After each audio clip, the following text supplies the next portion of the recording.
10. Godfather. We've all heard of movie games that act as a sequel, a recreation, or a tie-in to the movie. But did you hear of the one that's a non-canon tie-in that still portrays the film to a high degree of accuracy? Set during the events of the first Godfather, you take on the role of Aldo Trapani, who joins the Corleone family in order to avenge his dad and slowly work his way up the ranks to become the Don. The game isn't perfect, but nothing breaking or ruining is at play here.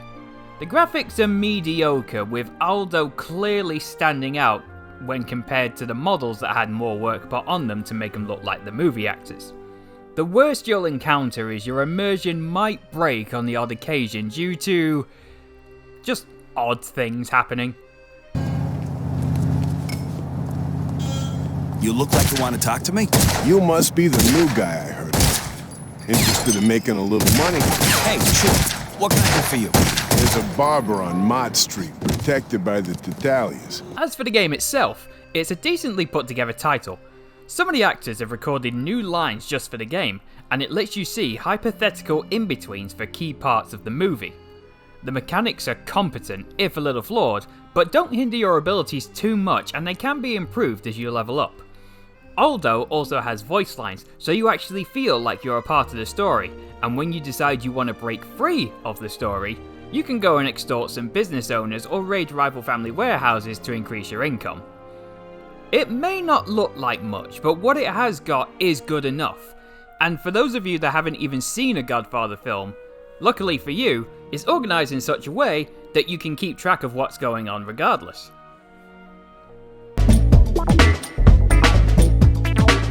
Nine. Contraptions. A puzzle game that's pretty chill in tone.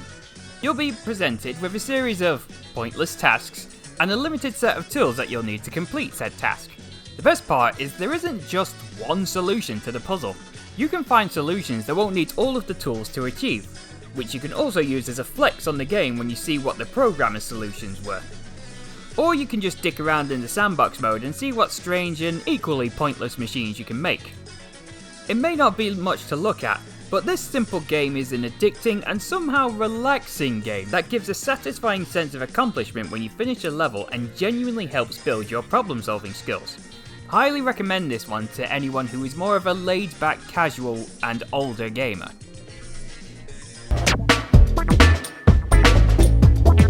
Eight. Resident Evil Outbreak File 2. I was reading a game article once and someone once said that horror games are improved with co-op.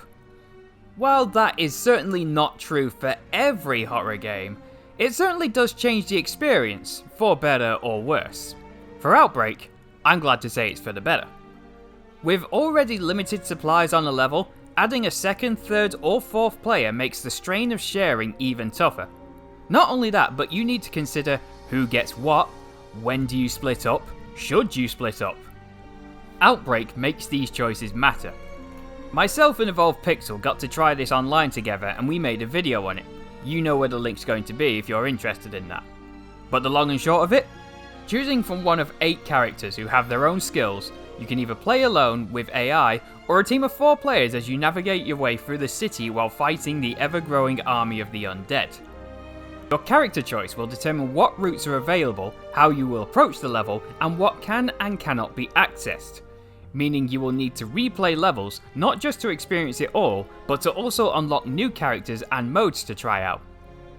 File 2 simply wins over File 1 because it acts as an expansion to the original, as well as improves on some mechanics, adds brand new characters and levels to acquire.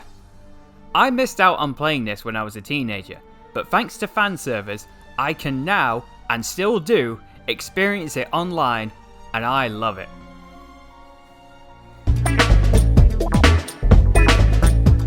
Seven. Spiritfarer. Okay, I'm not gonna lie. This one has made me cry a few times.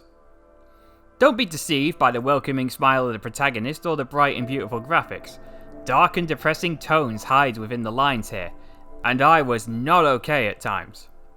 You play as Bella, with the option for a second player to play as Daffodil the Cat. Both of them have died and find themselves in the afterlife, When they wake up, they meet Corran, who calls himself a Spiritfarer, and that his time holding the position is over and he's now passing it on to you. As a Spiritfarer, your job is to find souls who are struggling with unsolved business from their previous life, help them overcome it, and then send them on through the Evergate. A task that will have you travelling the vast ocean and visiting many islands where you will harvest materials, meet new friends, and upgrade your ship. As you assemble your crew, they will open up to you and tell you about their troubled past that hit heavy subjects like dying from cancer and developing dementia. Yet the subjects are handled very well. They aren't made fun of, they aren't exaggerated for emotional manipulation, they are just told straight, in all of their harsh truth, and you'll be able to relate or sympathise with all of them. It's a beautiful game both visually and narratively. It is quite plot heavy, but thanks to its careful writing, it doesn't get boring. Though fair warning, it may tug at your heartstrings a little too hard.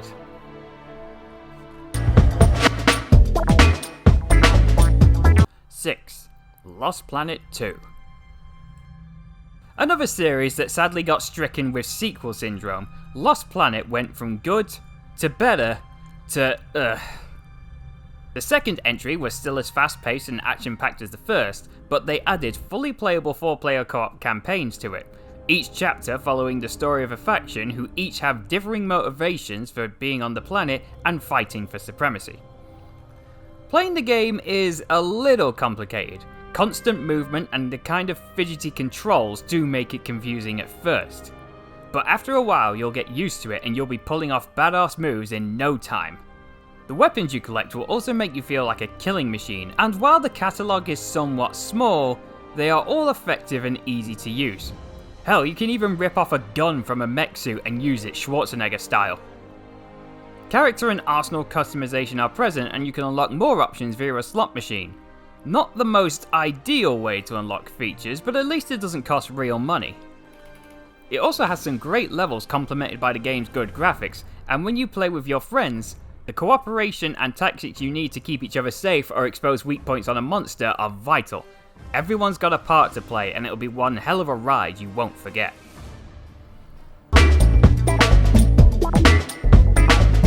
Five, It Takes Two. Some of you may have watched me stream this with Evolved Pixel. If you did, you'll understand why we loved it. It Takes Two follows the story of a couple who have been turned into toys and can only turn back once they fix their relationship. The 2-player only title utilises co-op puzzle solving in a brilliant way. Often you will each receive a power to aid the other so that you can advance through the levels. During the adventure, you will encounter creative environments, tough bosses, exciting action sequences, and versus games to mess around with. It's a great game for platform fans with a well-written and active narrative with a long play time. We had a lot of fun playing it, and to be honest, I wouldn't mind going through it again with somebody else.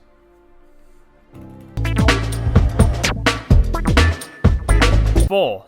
Star Wars Episode 1 Racer. While Episode 1 did disappoint its eager fans, some of the games that came from it are pretty decent and fun. One that divides opinion is the Pod Racer spin-off. The positives? It's a fast and hectic racer that lets you play through the hypothetical Pod Racer circuits taking place across the galaxy on both familiar and unknown to some planets, while letting you upgrade your racer to keep up with the difficulty demand. Hazards keep you on your toes, and you'll need to decide if it's worth slowing down to repair your engines mid-race or risk burning them out for a speed boost. The cons? The blocky graphics can make the tracks difficult to navigate, making it especially hard to see when a danger is approaching, resulting in a lot of sudden fatal stops.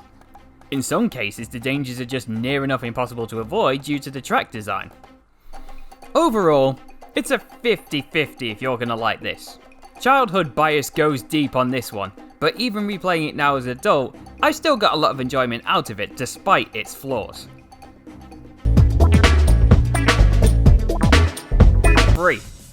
Time Splitters 2. A great series that has sadly not been picked up again by any studio. Sure, the entire game is featured in Homefront and there are references to it in Dead Island 2, but that isn't what we want. At least we can still enjoy it on the Xbox Marketplace. Time Splitters, recognisable by its iconic art style, is either a game where you and a friend travel through time to collect time crystals to stop the Time Splitters disrupting the timeline, an arcade shooter with challenges to complete, which unlock new features, or a multiplayer shooter that you and your friends can go crazy with in highly customisable matches. Whichever mode you choose, there is a bunch of weapons from the past, present, and future. Each one operates differently, but all are deadly in the right hands. My only real issue with the game is the crappy GoldenEye manual aim system, and the sometimes not helpful, auto aim system. Apart from that, Time Splitters is a shooter, made by shooter fans, for shooter fans, and you're missing out if you've never tried it. 2. Time Splitters Future Perfect. The sequel does a great job of improving upon the mechanics of 2 while still keeping what makes the series so damn fun. It still has the story, multiplayer challenge and arcade modes, all of which have new features to experience.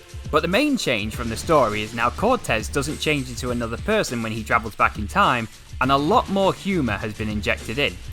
Humour that will actually make you laugh and isn't just a bunch of corny jokes. Once again, multiplayer is a huge focus and the story can be played in its entirety in co-op with a friend, or you can go into multiplayer and enjoy the even more customizable matches. Even better, the aiming system now works like a regular shooter, making it much easier and fun to play. Given the choice between the two, I would always pick Future Perfect. Not to say that 2 is bad, it just doesn't make me as happy as the final entry does.